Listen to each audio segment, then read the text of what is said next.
सौतन जैसी जेठानी वाले ससुराल में रसोई।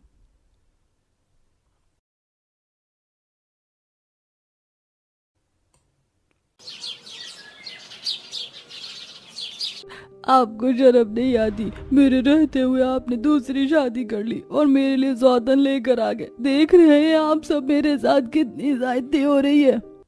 पड़ोसियों को सुना कर क्या दिखाना चाहती है? मेरा बेटा अकेले घर चलाएगा। मुझे तो अपनी नई बहू बहुत पसंद है। आखिर नौकरी वाली जो है, अब मेरे बेटे के साथ मेरी नई बहू भी पैसे कमाएगी। देखो, मोहल्ले वालों को बताकर या मेरी इंसल्ट करके तुम्हें कुछ नहीं मिलेगा। जब हम दोनों को ही इस घर में एक साथ रहना है, आखिर हम दोनों का पति भी तो एक ही है, इसलिए चुपचाप मेरा गृह प्रवेश करवाकर अंदर चलो। शीला काफी गरीब घर से थी और वो काम भी नहीं करती थी। उसका पति विकास शाम होते ही नशा करने के लिए घर में शीला के साथ मारपीट करता और इसीलिए परी, जो कि नौकरी करती थी, उससे शादी करके आ जाता है। ये देख सभी पड़ोसन आपस में बातें करती हैं। बेचारी की तो किस्मत ही खराब। एक तो पति नशेड़ी, दूसरा सौतन उठा कर ले आया। पता नहीं बेचारी का क्या होगा। अरे बहन, वो सब छोड़ो, मैं तो यही सोच रही हूँ कि लड़की कैसी पागल है जो उसने इस नशेड़ी से शादी कर ली, जबकि काम करती है। अरे मेरे घर की बातें करना बंद करो और अपना घर संभालो। जाओ, भागो यहाँ से। ये हमारे घर का मामला है, हम खुद देख लेंगे। अब सभी पड़ोसी अपने अपने घर चले जाते हैं, पर घर में बैठकर भी आशा और उसका पूरा परिवार शीला और उसके परिवार की बातें करता है।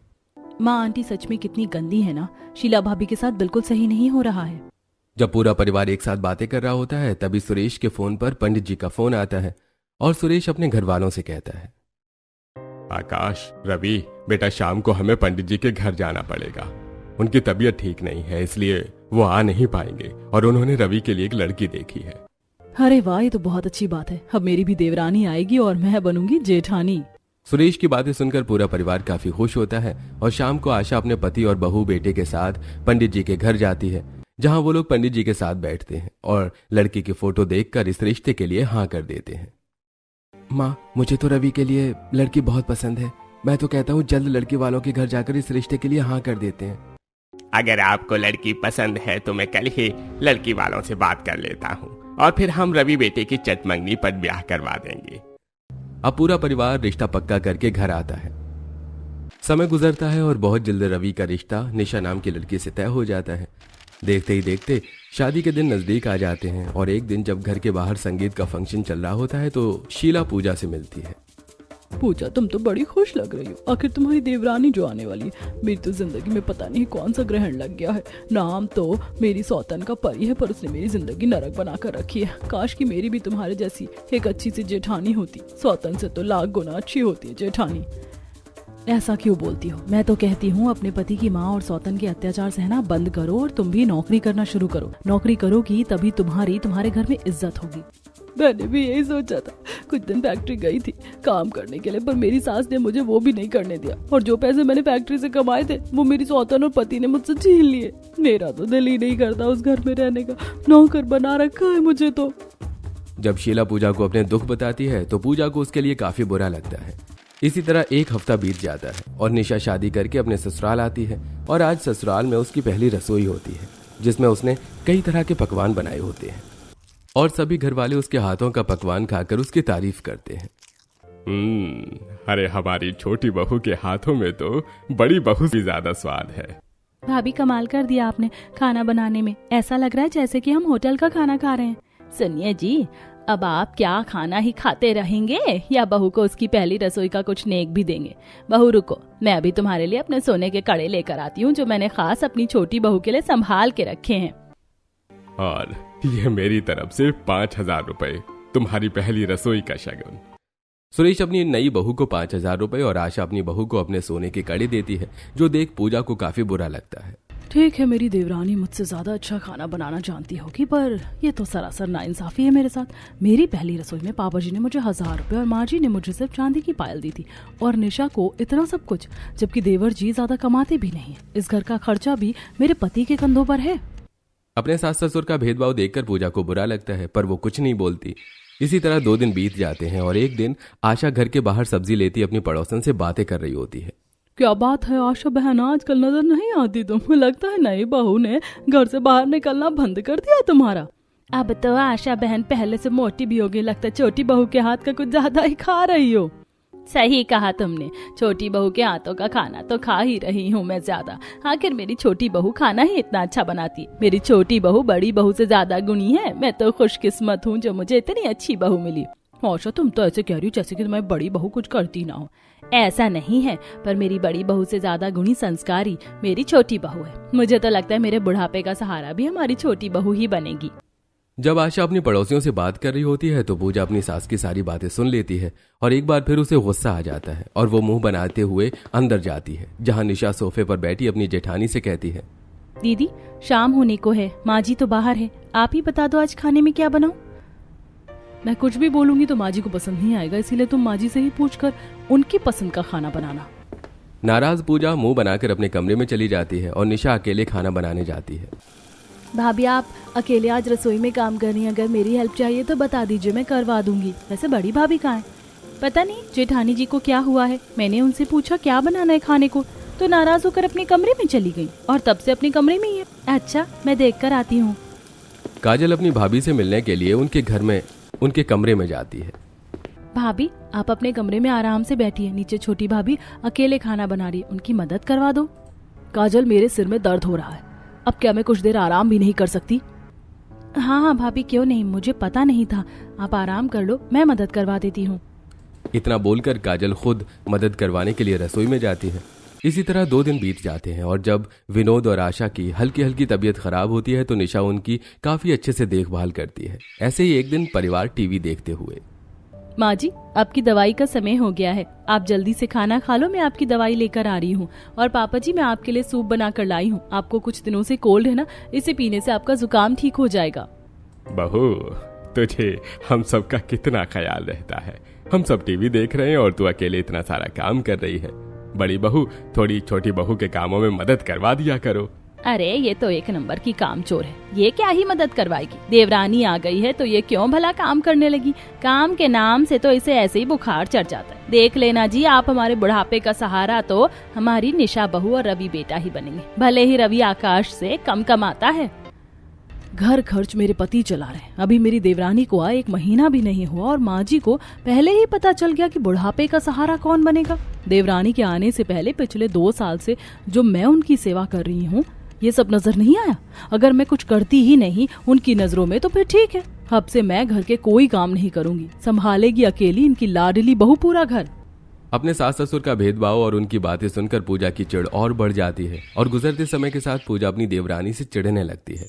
और एक रात वो जब नाइट ड्रेस पहने बेड पर बैठी तो, सुनिए जी, मैंने कभी नहीं सोचा था कि माँ जी और पापा हमारे साथ ऐसा करेंगे। माना कि देवर जी कम कमाते हैं, पर माँ पापा को भी तो सोचना चाहिए ना कि घर का खर्चा आप ज्यादा उठाते हैं। उनकी दवाई, काजल की पढ़ाई, घर का खर्चा सब हम देखते हैं, फिर भी माँ जी और पापा जी हमारे साथ इतना भेदभाव करते हैं। मेरी पहली रसोई में उन्होंने मुझे कुछ नहीं दिया सिवाय 1000 और चांदी के पायल के, पर देवरानी जी की पहली रसोई पर उन्हें सोने के खड़े और 5000 रुपए दिए गए। वो सब भी ठीक था, पर अब तो माँ जी गले मोहल्ले में सभी से ये बस कहती रहती हैं कि उनके बुढ़ापे का सहारा उनकी छोटी बहू है। अगर उनकी छोटी बहू उनके बुढ़ापे का सहारा है तो हम दोनों क्यों इन लोगों के लिए इतना सब कुछ कर रहे हैं? लगता है माँ ने जो उस दिन बोला वो तुम्हें कुछ ज्यादा ही बुरा लग गया। माँ की बातों को दिल पर मत लिया करो, तुम तो जानती हो ना माँ ऐसी ही है। कुछ दिन में जब उनका मूड ठीक रहेगा तो देखना तुम उनकी फिर से लाडली बन जाओगी।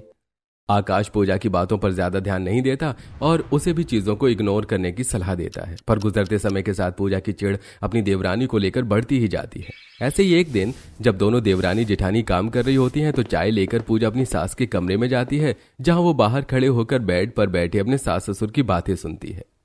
सुनिए जी, मैं क्या कह रही थी, हमने जो 4 FD करवाई हैं उसमें से 2 1-1 लाख वाली अपने छोटे बेटे के नाम कर देते हैं और 50-50 हजार वाली अपने बड़े बेटे के नाम, और मसूरी में जो हमारी जमीन है वो हम रवि को दे देंगे। आकाश तो अच्छा पैसा कमाता है, उसकी तो मुझे कोई चिंता नहीं, वो तो अपना घर परिवार अच्छे से चला लेगा। बोल तो तुम बिल्कुल ठीक रही हो, पर कहीं हमारे दोनों बेटों में दरार आ गई तो? हमारे दोनों बेटों के बीच में दरार क्यों आएगी? क्या आकाश को नहीं पता उसके छोटे भाई के हालात कैसे हैं? कहाँ वो 50,000 कमाने वाला और कहाँ आकाश 2 लाख महीने कमाने वाला। दोनों में बहुत फर्क है, और आकाश तो खुद चाहता है कि उसे कुछ ना देकर उसके छोटे भाई को दिया जाए। उसे नहीं लगेगा, दोनों भाई में बहुत प्यार है। अरे भाग्यवान, अभी तुम समझ नहीं रही। तुम्हारा कहना बिल्कुल सही है, पर थोड़ा समय दो। अभी तो हमारे छोटे बेटे की शादी हुई है, पहले दोनों का घर बस जाने दो, उसके बाद हम आकाश से बात करेंगे। माँ जी और पापा जी दोनों भाइयों में इतना भेदभाव करते हैं, मैंने तो कभी सोचा ही नहीं था। हम बहू तो पराए घर की हैं, समझ में आता है, पर अपने बेटों के साथ भी ऐसा भेदभाव। माँ जी और ससुर जी दो नजरों से अपने बच्चों को देख रहे हैं। जब उन्हें सब कुछ देवर जी को ही देना है तो मैं क्या पागल हूँ जो उनकी सेवा करूं? वैसे भी तारीफों के पुल तो देवरानी जी के ही बंधते हैं, तो वही करें इनका सब कुछ। अपने सास ससुर की बातें सुनकर पूजा अपने सास ससुर को चाय दिए बिना अपने कमरे में चली जाती है और कुछ ही देर में आशा चिल्लाती हुई निशा के पास नीचे रसोई में जाती है। बहू, लगता है बड़ी बहू की संगति में रहकर तू भी आलसी हो गई। तुझसे मैंने 1 कप चाय मांगी थी, तेरे ससुर जी भी बिना चाय पिए बाहर अपने दोस्तों के साथ चले गए। पर माँ जी, मैंने तो दीदी को चाय लेकर भेजा था आपके कमरे में, उन्होंने आपको आपकी चाय नहीं दी। जब आशा को यह पता चलता है कि पूजा ने उसे उसकी चाय नहीं दी तो वो और पूजा पर चिल्लाने लगती हैं, जिससे पूरा परिवार जमा हो जाता है। क्या हुआ माँ, क्यों शाम को इतना चिल्ला रही हो? माँ, इस उम्र में इतना चिल्लाना सही नहीं है। आप अपना गुस्सा शांत रखा करो, वरना ब्लड प्रेशर हाई हो जाएगा। ब्लड प्रेशर तो मेरा वैसे भी हाई हो जाता है तेरी बीवी की वजह से। देख रही हूँ तेरी बीवी के चाल ढाल कुछ दिनों से कितने बदलते जा रहे हैं। बड़ी बहू, जब छोटी बहू ने तुझे चाय दिया था और बोला था कि मुझे दे दे, तो मेरी चाय कहाँ गई? मैं कोई आपकी नौकरानी नहीं, वैसे भी आपकी सेवा तो आपकी छोटी बहू करती है ना, तो उसी को बोलो, मुझ पर क्यों चिल्ला रही हो? पूजा, ये क्या तरीका है माँ से बात करने का? आप मुझे तरीका मत सिखाओ, मैं ऐसे ही हूँ। नाराज पूजा वहां से चली जाती है। पूजा का बदला रूप देखकर सभी घर वाले परेशान हो जाते हैं। अब इसी तरह पूजा अपनी देवरानी को परेशान करने लगती है। ऐसे ही एक दिन पूजा आराम से छत पर झूले पर बैठकर किताब पढ़ रही होती है, तभी वहां निशा आती है। दीदी, 12 बजने वाले हैं, चलिए ना लंच बना लेते हैं। तुम ही जाकर बना लो लंच, मेरे सर में दर्द है और सभी को तुम्हारे हाथों का खाना पसंद है। निशा को जवाब देकर पूजा नीचे अपने कमरे में आ जाती है, जिसके बाद निशा अकेली रसोई में खाना बनाती है।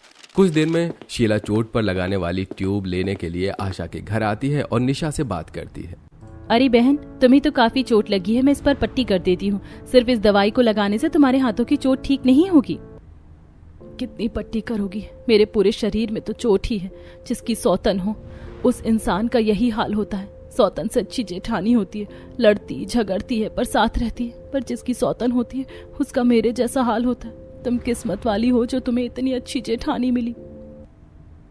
सच में तुम्हारी सौतन तो बहुत बुरी है। देखा था मैंने कुछ दिन पहले, वो भैया की कान भर रही थी तुम्हारे खिलाफ, और भैया ने तुम्हारी एक नहीं सुनी और गली में ही सबके सामने तुम्हें मारने लगे। अच्छा, मैं चलती हूँ, जाकर घर के काम भी करने हैं। महारानी आएंगी और उसे खाना नहीं मिलेगा तो फिर घर में कलेश होगा। शीला दवाई लेकर अपने घर चली जाती है और पूजा उनकी बातें सुनती है और अपनी देवरानी को परेशान करने का सोचती है। वैसे शीला ने आकर अपनी सौतन की बातें बताकर मुझे एक आइडिया दे दिया। ये सबके सामने बहुत अच्छी बनने का नाटक करती है। अगर मैं इसे सबकी नजरों में गिरा दूं तो शायद माँ जी को मेरी कद्र हो जाए। सबकी नजरों में महान बनने के लिए अब पूजा निशा को परेशान करने की सोचती है। कुछ ही देर में जब निशा खाना बनाकर अपने कमरे में आराम करने जाती है तो पूजा रसोई में जाकर उसके खाने में लाल मिर्च और नमक मिला देती है। आज पहली बार परिवार हलवे में नमक खाएगा और माँ जी को तीखा खाना पसंद नहीं है ना। आज उनकी बहुरानी उन्हें तीखा खाना खिलाएगी कि उनको होश आएगा। निशा के आने से पहले मैंने ही उन्हें और घर को संभाला था। पूजा खाने में लाल मिर्च नमक मिलाकर अपने कमरे में चली जाती है और जब पूरा परिवार खाने के लिए बैठता है तो सभी खाने का निवाला लेते ही उसे थूक देते हैं। अरे बहू, आज कौन से ख्यालों में डूबकर तुमने खाना बनाया है? हलवे में नमक है और सब्जी में इतनी मिर्च है कि खाई नहीं जा रही है। अरे कलमुही करम जली, कितनी मिर्च डाल रखी है तूने सब्जी में। नमक और चीनी का भी फर्क भूल गई क्या? अरे कोई कुछ 2 मिर्च कम करने के लिए, ये मिर्च बर्दाश्त नहीं हो रही। देख लो माँ जी, आजकल की बहू शुरू में अच्छे बनने का दिखावा करती है। इनका असली रंग तो बीते समय के साथ दिखाई देता है। लीजिए, ये मिठाई खाइए। पूजा मौके का फायदा उठाती है और अपने सास के कान भरती है। ये देखकर निशा रोने लगती है और रवि अपने घर वालों से कहता है, आप सब मेरी बीवी को सुनाना बंद कीजिए। मैंने देखा था भाभी आपको, निशा के खाना बना कर जाने के बाद आप रसोई में गई थी। ऐसा तो नहीं कि आपने ही निशा का खाना खराब किया है।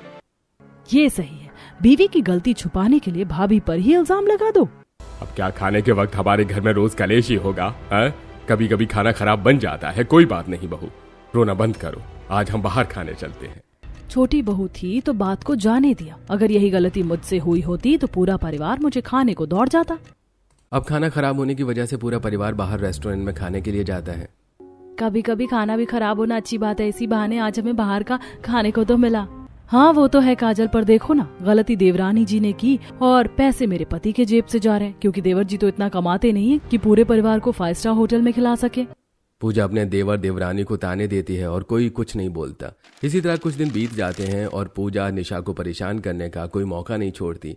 ऐसे ही एक दिन पूजा हाथों में काफी सारे गंदे कपड़े लाकर निशा के कमरे में बेड पर रख देती है। तुमसे एक काम सही से नहीं हो रहा, माँ जी बेकार ही तुम्हारी तारीफ करती हैं। जब तुम नहीं थी ना तो सबके कपड़े मैं अकेले हाथ से धोती थी, और मशीन के आने के बाद भी तुम सभी के कपड़े नहीं धो पा रही। खैर आज तो मशीन खराब है, इसलिए हाथ से कपड़े धोने पड़ेंगे। पर दीदी इनमें से कुछ कपड़े तो साफ है, मैंने कल ही धोए थे, आप साफ कपड़े क्यों लेकर आ गई?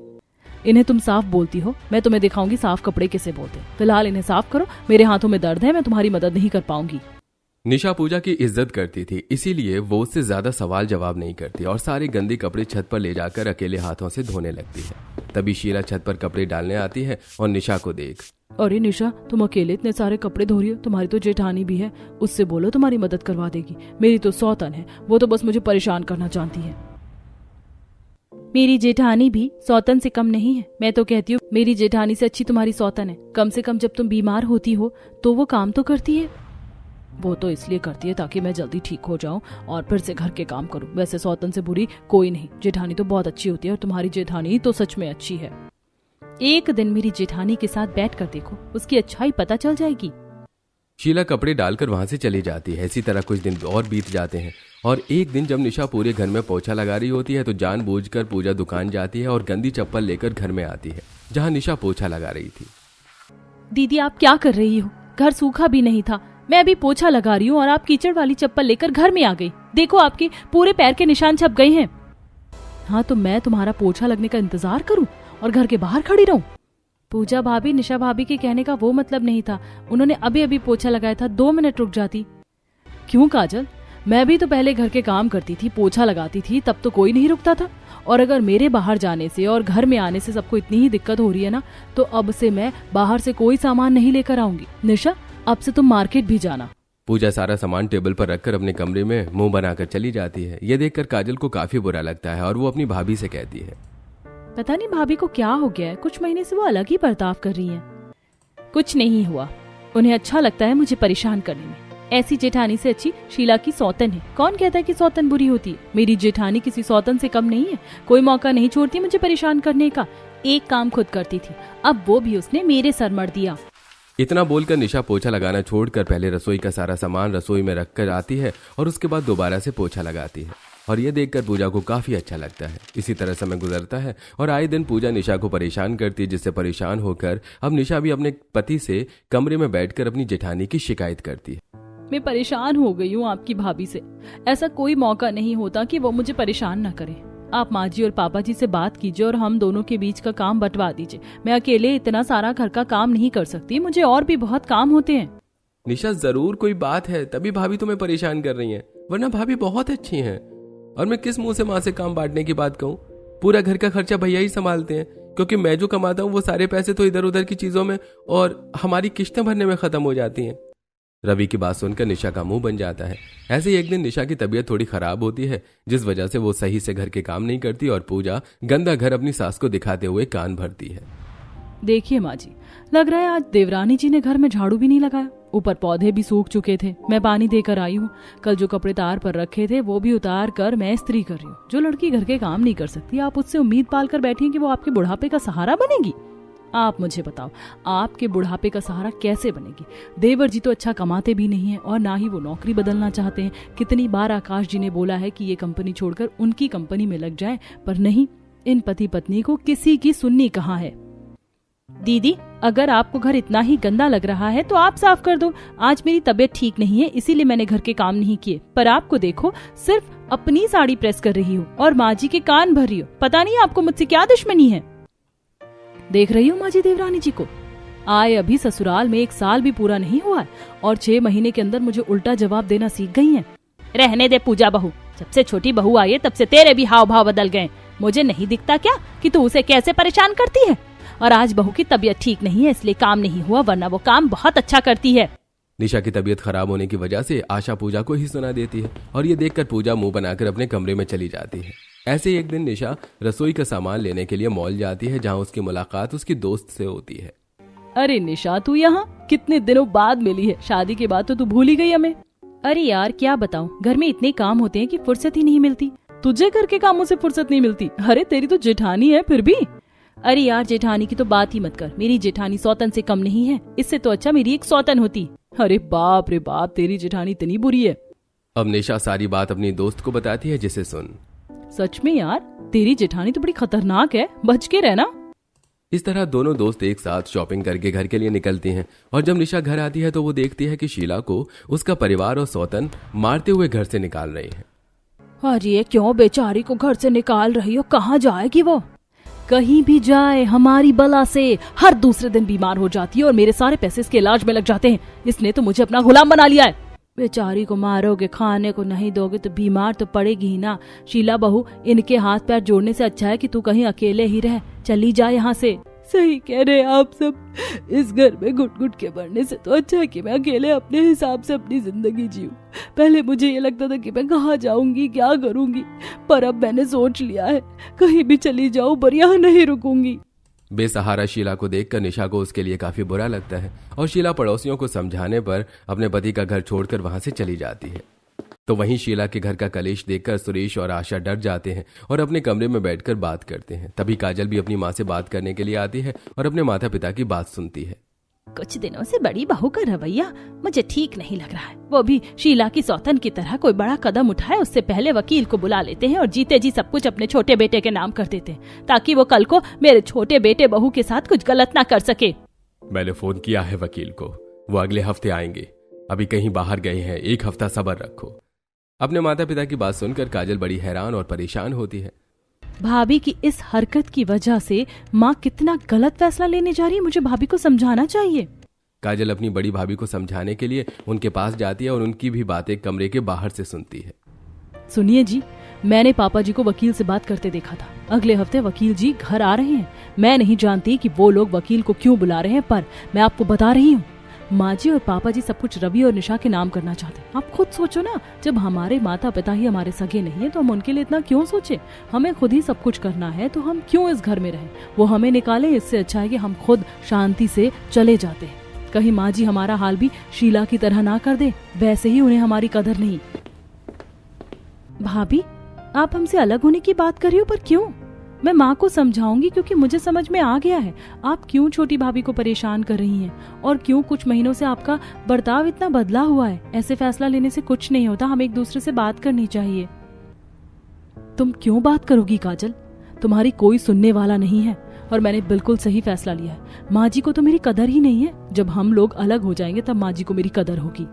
अपने भैया भाभी की बातें सुनकर काजल परेशान हो जाती है। वो अपना घर टूटने नहीं देना चाहती थी, इसलिए घर वालों को इकट्ठा करती है और बैठा कर सारी बातें अपनी माँ और छोटे भैया भाभी को बताती है। माना कि मैं घर में सबसे छोटी हूँ, पर इतनी समझ तो मुझ में भी है। मेरी दोनों ही भाभी बहुत अच्छी हैं, पर माँ, आपकी वजह से हमारा घर टूट रहा है। पापा, आप भी माँ की बातों में आकर गलत फैसला ले रहे हैं। बड़े भैया ज्यादा कमाते हैं तो क्या आप उनका हक मार लोगे? आप जानते भी हो भाभी ऐसा बर्ताव पिछले कुछ महीनों से क्यों कर रही हैं? क्योंकि बड़ी भाभी ने आप लोगों की बात सुन ली थी। माँ, मैं भैया की तरह काबिल बन सकूं, इसलिए आप उनका हक हिस्सा भी मुझे दे रही हैं। मुझे काबिल बनाने के लिए अपने बड़े भाई का हक हिस्सा नहीं चाहिए, मुझे बस अपने भैया भाभी का साथ चाहिए। माँ जी, हम आपके फैसले से बिल्कुल भी खुश नहीं है। हमें कुछ नहीं चाहिए। अगर आप चाहते हैं कि घर में शांति बनी रहे तो भैया भाभी को उनका हक दीजिए। और भगवान ने चाहा तो आज मेरे पति 50,000 कमा रहे हैं, आने वाले समय में वो भी महीने का 2 लाख कमाएंगे। भाभी, मुझे माफ करना, मुझे पता नहीं था आपकी नाराजगी की वजह, और मैं आपको शीला की सौतन से भी बुरा समझ रही थी। सही कहती थी शीला। नहीं निशा, माफी तो मुझे मांगनी चाहिए। तुम्हें तो कुछ पता ही नहीं था और मैंने बेकार तुमसे नाराज होकर तुम्हें इतना परेशान किया। दोनों देवरानी जेठानी एक दूसरे से माफी मांगती हैं और अपने बच्चों के बीच का प्यार देखकर आशा और सुरेश की आंखें खुलती हैं। जाने अनजाने हम बहुत बड़ी गलती करने जा रहे थे। अच्छा हुआ जो काजल ने हमारी बातें सुन ली और हमारी आंखें खोल दी। मैं गलत थी कि मेरे बुढ़ापे का सहारा मेरी छोटी बहू बनेगी, जबकि मेरी दोनों ही बहुएं बहुत अच्छी। पर फिर भी वकील जी तो आएंगे, लेकिन अब दोनों के हिस्से बराबर होंगे। इस तरह आशा को अपनी भूल का पता चलता है और अब पूजा भी अपनी देवरानी को परेशान करना छोड़ देती है और दोनों देवरानी जेठानी एक साथ रहती हैं और आशा की सेवा करती हैं।